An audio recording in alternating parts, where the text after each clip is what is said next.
From the very beginning, she knew how to smile at the right people. She knew how to give compliments when there was an audience, how to fake modesty when it was convenient, and how to keep her heels steady even on unstable ground. Her name was Natalie Cross, and for years, she was seen as the relational face of the strategy team at Winslow and Beck, a traditional consultancy that blended velvet and steel in the hallways of its high floors on Madison Avenue. The problem? Most of the ideas she presented weren't hers. They were mine. My name is Claire Dawson, Senior Strategic Project Analyst. I'm not the type who draws attention at first glance. My reports speak louder than my voice, and my credibility has always come from results. Not networking, not investor dinners, not corporate event banter. While Natalie filled meeting rooms with her stage presence and calculated eloquence, I was the one typing late into the night, testing hypotheses, simulating scenarios, and finding solutions that would later be attributed to someone else. At first, I thought it was just part of the game. We were both new to the strategy team. She arrived 3 months after me, already with a direct recommendation from the VP of Communications. From day one, she was friendly, empathetic, and commanded the space around her like someone who knew exactly where she was headed. And maybe she did. She used to say we were a team. You think fast and have a brilliant mind, Claire. I'm good at translating that to decision makers. Together, we're unstoppable. It sounded like a fair partnership. While I made the backstage work, she presented. I didn't care for the spotlight, as long as the collective merit was respected. But it wasn't. In practice, Natalie began turning every joint project into a monologue about her own capabilities. In executive meetings, my presence became technical, secondary. When praise was given, she would mention me vaguely when she mentioned me at all. We have a great team, she'd say, looking at everyone, never saying my name. One day, after months of intense work, we led a strategic merger proposal between 2 major healthcare clients. Weeks of analysis, financial projections, benchmarking, organizational culture structuring, and due diligence. I slept at the office twice. Natalie showed up in the final 2 days with a colorful folder and a new blouse. On the day of the board presentation, she brought only my material and her performance. She was applauded, showered with praise. And a few days later, I received an email from a board member that hit like a cold blade. Congratulations to Natalie for the brilliant proposal. Your technical contribution was essential. Technical. I was no longer an author. I had become a supporting character. That changed everything. I began observing more closely. Every meeting, every comment she made on calls, every document sent for approval. I started saving all versions of files to a parallel cloud. I embedded discrete metadata in every report. I set up internal email tracking automations for every project I worked on. But I didn't stop there. I took notes, screenshots, logged edits she made, and compared them with the originals. I began to identify patterns. She presented my ideas as her own in about 80% of the cases. Worse, when something went wrong, she always blamed it on technical team data. I was the technical team. I was both the safety net and the springboard. Meanwhile, her prestige kept rising. She was invited to a conference in London, began appearing in industry articles, received gifts, invitations, and held direct meetings with the CEO, something even senior managers couldn't get. My name? Nowhere.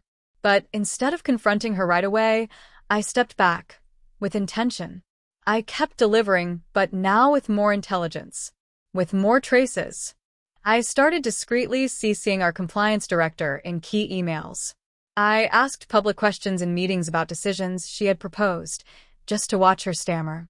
I seemed invisible, but I was more present than ever. And then, she made the mistake I had been waiting for. She presented as her own a strategy that was still in draft form. Something I had been structuring with a legal department, and that wasn't finalized yet. She used incorrect data points. The numbers didn't add up. When questioned by one of the directors, she tried to pin it on me. Said, the technical team may have jumped the gun. That night, I didn't cry. I didn't get angry. I simply opened my dossier, organized the evidence into a chronological presentation with attachments, dates, and senders, all verified with internal audit seals. I knew what I had to do, but it wasn't revenge. It was restoration. And she had no idea what was coming. That night marked the end of an era, and the beginning of another. When I opened my dossier, I realized it wasn't just a compilation of evidence. It was my voice documented. Everything she tried to erase, I had preserved, with timestamps, metadata, modification records, and automated forwards. A digital trail impossible to deny. The next morning, I arrived earlier than usual. The office was still empty, filled only with the smell of freshly brewed coffee and the distant hum of the fax machine. My badge granted me access to the executive boardroom, where I left a printed folder on the glass table, addressed to two names: Eleanor Marks, head of compliance, and Dean Fairchild, independent advisor at Winslow and Beck. No note, no signature. Just a 30-page presentation with a sequence of emails, proposals, and screenshots of presentations where Natalie used my words, graphs, and even textual metaphors as if they were her own. The attachments included documents with creation timestamps, system logs, and cloud copies with version histories. Each item was carefully numbered, with technical notes and a clear chronology. After that, I went to work as usual. My goal wasn't to blow anything up. It was to shed light, to reveal, without accusing, to let the evidence speak before I ever did. And for the first time in years, I felt in control.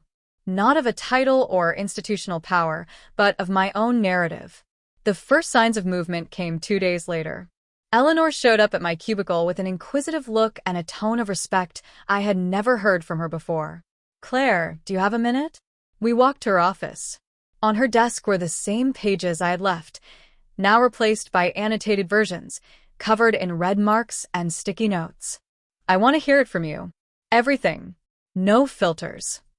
And I told her, without forced emotion, without dramatics, just the facts. How Natalie took partial drafts and presented them as finished. How she used my language, my insights, and how she reduced my role to technical support whenever questioned. I spoke of the digital traces, the edits, the meetings. I showed additional records, including 2 audio files where she mocked, saying, "No one pays attention to the name in the footer." Eleanor listened in silence. At the end, she said, "Don't speak about this to anyone else. Leave it to us. And Claire, thank you for trusting me." In the following weeks, Natalie seemed restless. She became defensive in meetings, avoided name-dropping, and started sharing credit in a forced, unnatural way. The effortless charm that once surrounded her gave way to a simmering tension. She sensed something was off but didn't know what. Then came the invitation. I received an email from the president's office, inviting me to present a feasibility analysis for a new international project directly to the executive committee. Natalie wasn't on the agenda. And when she saw my name on the official calendar, her face turned pale. On the day of the presentation, I walked into the room with my shoulders high and my voice steady. I laid out projections, strategies, risks, and solutions. When the applause ended, the president, for the first time, addressed me by my full name. "Excellent work, Claire Dawson." Direct, solid, brilliant. Natalie, seated in the back of the room, had nowhere to hide her discomfort. And that was only the beginning. A few days later, the board convened to discuss internal unethical conduct. Natalie was called in. I was not. The company never made the proceedings public, but the whispers were inevitable. A few weeks later, she took a leave of absence for personal reasons and never returned. There was no formal termination, no scandal, but there was justice. And in time, people began to see what had always been right in front of them. My name now appeared in the credits, in meetings, in decisions. My place was finally acknowledged, and all of it happened not because I shouted louder, but because I knew how to wait, to observe, to document, and to act. Silently as always, but this time not invisibly. Natalie's absence created a strange vacuum on the strategy floor. For years, she had been the face greeting executives with calculated smiles and impactful metaphors. And now, without any official farewell note, she had simply vanished, like a strong perfume that still lingers in the air long after the person has left. At first, many remained silent, unsure of what they could or couldn't say. But slowly, the whispers began. Redirected emails, rescheduled meetings, deactivated access accounts. People sensed that something had changed, even without knowing the details. I kept my posture. I didn't boast. I didn't imply anything. I continued working with the same focus as always, but now there was a difference. My name was visible. In presentations, in briefings, in proposals that would have once gone straight to Natalie. For the first time, invitations to strategic committees came directly to me, with subject lines addressed precisely. For Claire Dawson, executive urgency. And in this new setting, something unexpected happened. I received an invitation to lunch with Dean Fairchild, the independent advisor who had received my dossier weeks earlier. He was known for his sharp eye and selective silence. When he spoke, the entire floor listened. And now he wanted to hear from me. Claire, he said after the main course, what happened here isn't just about ethics. It's about corporate culture, about what we're rewarding and what we're ignoring. I nodded, cautiously. I know you're not seeking the spotlight, he continued, but it's time you stepped into a place where you can influence the system, not just survive it. In the months that followed, he became my silent mentor. He included me in meetings with senior leadership, introduced me to executives from other branches, and recommended my name in decision-making circles. I prepared, studied, absorbed. I was finally growing not just as an analyst, but as a leader. And that's when the unexpected knocked on the door, literally. One late afternoon, returning from a meeting, I found a brown envelope on my desk. Inside, a handwritten note. Claire, if you knew the truth about how Natalie rose so quickly, you would have spoken up sooner. Anonymous. And along with it, printouts of old emails between Natalie and a now-retired executive, suggesting favoritism, manipulated deliverables, and even data concealment in billion-dollar projects. The truth was bigger than I imagined. Much bigger. And now, I had to decide, continue rebuilding my path in peace, or open a new box of buried truths. Because sometimes when justice begins, it doesn't stop where you thought it would. After Natalie's quiet exit, the atmosphere at Winslow and Beck began to shift. At first, it was almost imperceptible. A door that once remained closed now stayed open. A compliment that once slipped through the cracks of the hierarchy finally reached the right name. Small reverberations. But for someone who had lived on the margins of recognition, it felt like an earthquake. Her absence also revealed a curious void. The expansive figure who once overshadowed everything with her polished brilliance had left behind a new kind of silence. A space for listening. What emerged wasn't just a reshuffling of roles, it was the rehabilitation of truth. I began receiving invitations to meetings where I had once been merely an observer. Not to fill space or offer support, but to lead analyses, present solutions, and guide decisions. Some colleagues came to my desk to ask for my input directly. Others came to thank me for things I hadn't even realized they had noticed.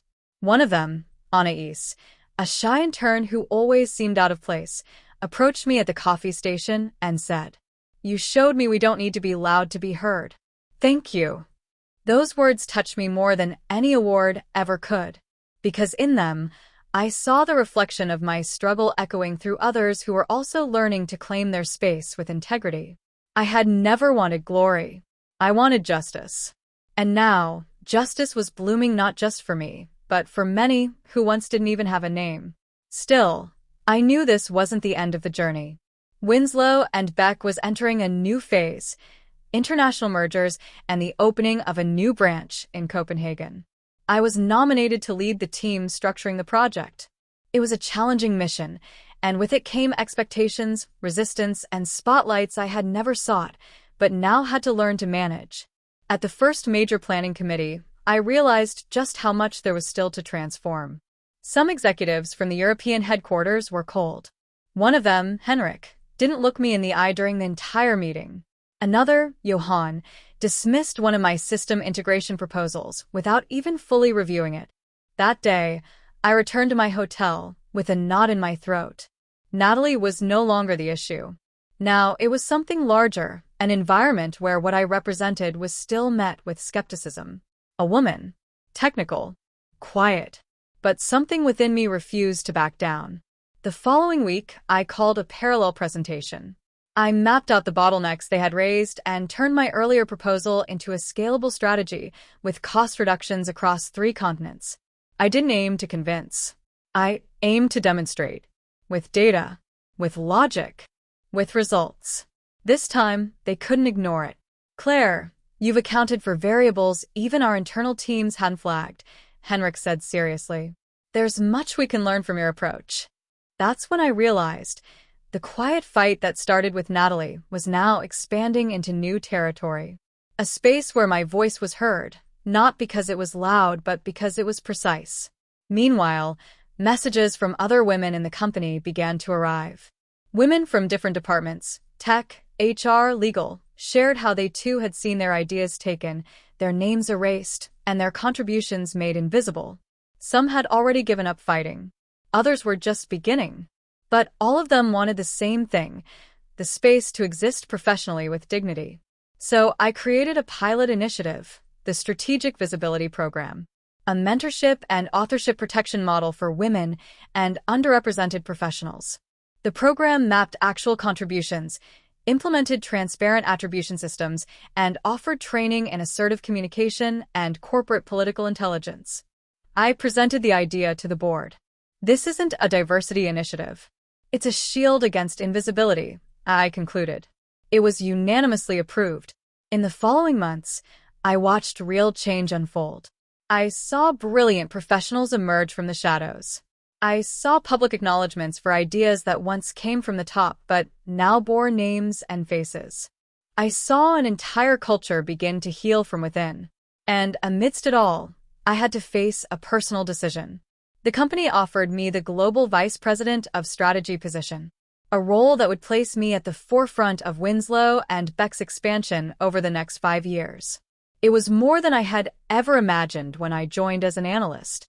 But I accepted with one condition. I won't just be vice president. I also want to serve as guardian of culture. I want veto power in cases of authorship misappropriation. I want to be the bridge between those who create and those who get the credit. The CEO, a woman with steady eyes and a soft voice, looked at me for a long moment before answering. "You're not after a title. You want to change the structure. Consider it done." Both roles. The following week, my badge was updated. My name appeared in the Hall of Global Leaders. But more than that, I now walked the halls with a new posture, not as someone carrying proof in her hands, but as someone building bridges so no one else would have to fight in the dark the way I once did. I didn't erase Natalie. She erased herself through her choices. I simply chose to turn on a light where there had long been only shadow. And now, from where I stand, I make it a point to look back, to listen, to protect, and to ensure that at Winslow and Beck, no one ever has their voice stolen by a firm heel and a well-placed smile again. Because every idea has an origin, and every origin deserves respect. At Winslow and Beck's new headquarters, the executive floor gained a room that didn't exist before, the Original Ideas Room. A space where any employee from any level can present a solution, a proposal, or an innovation directly to the board. On the main wall, a golden plaque displays the names of the first 20 people whose ideas were officially recognized over the past 2 years. My name isn't there, and not due to lack of merit. It's on the plaque beside it, founder of the Strategic Visibility Program. That's when I realized it's not about shining alone. It's about lighting the way where darkness once seemed permanent. Today, I oversee 3 internal programs on creative ethics and am regularly invited to speak about professional integrity at conferences around the world. But I never left my desk in the strategy department. I'm still driven by precision, by logic, by the responsibility that comes with what I create. The other day, I came across a presentation in the system that used a projection formula I had created 4 years ago. It was signed by a newly hired analyst. My initial impulse was to file it as just another case of appropriation. But before taking any action, I scheduled a meeting with him. His name was Raphael. Young, nervous, and clearly talented. "Is this formula yours?" I asked, pointing at the screen. He hesitated, then admitted, "No, I found it in the company archives and adapted it." I should have cited the source. I took a deep breath. At another time, I might have caused a scene. But in that moment, I realized the most important thing was to teach. So I opened the original file, showed the evolution of the formula, and said, "Giving credit is about respect. It's not about vanity. It's about history." Raphael understood. He apologized, revised the presentation with proper attribution, and a few weeks later, came to me again. This time with an original solution that carried only his name. And it was brilliant. This is the new cycle, where merit doesn't have to battle politics, where strategy doesn't have to wear high heels, where quiet work is heard because someone, one day, refused to be erased. Natalie Cross was a significant figure in my journey, not for what she built, but for what she tried to destroy. She taught me, unintentionally, that imposed recognition is fragile and true power lies in silent consistency, in ethics, in a name that endures, even when others' shine has faded. Today, when I walk through the company's corridors and someone calls me by name, it's not just me they're recognizing. It's an entire story of resilience, of observation, of patience, and of surgical action. I didn't shout. I didn't pound on the table, but I claimed my space. And when I finally saw my name in meeting minutes, in leadership columns, and on the company's walls, I knew. This space was always mine. It was just being used by someone else. Now it's where it belongs. And it will stay there. With firmness, with truth, and with full name, Claire Dawson. Because no one can erase a well-documented story.